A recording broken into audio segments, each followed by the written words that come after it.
Science video. Here's some fallen limbs, some pretty good sized limbs or boughs.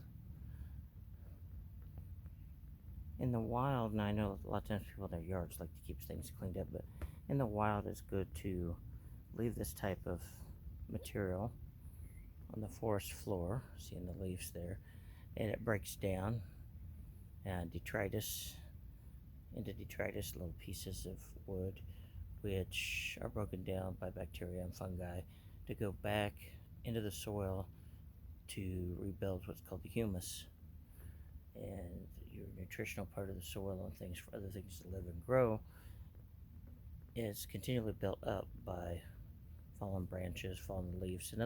Leaves are another thing. A lot of yards, people like to keep them cleaned up. Sometimes they spend a lot of money to have people clean them and mulch them and take them away.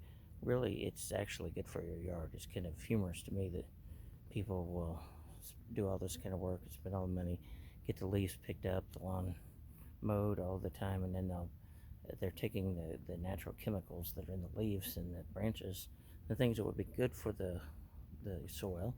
They take all that away, get rid of it, and then they pay large amounts of money to have chemical companies come and pump fertilizer back into the ground that would have been there naturally by the animals and plants or flora and fauna that's in the soil, that gets in the soil. So yeah, it's a vicious money-making cycle, but I'll leave that as it is. Some people just like to do that, but in a forest floor, you want to leave most of this stuff lay, unless there's a trail that just come across or something like that.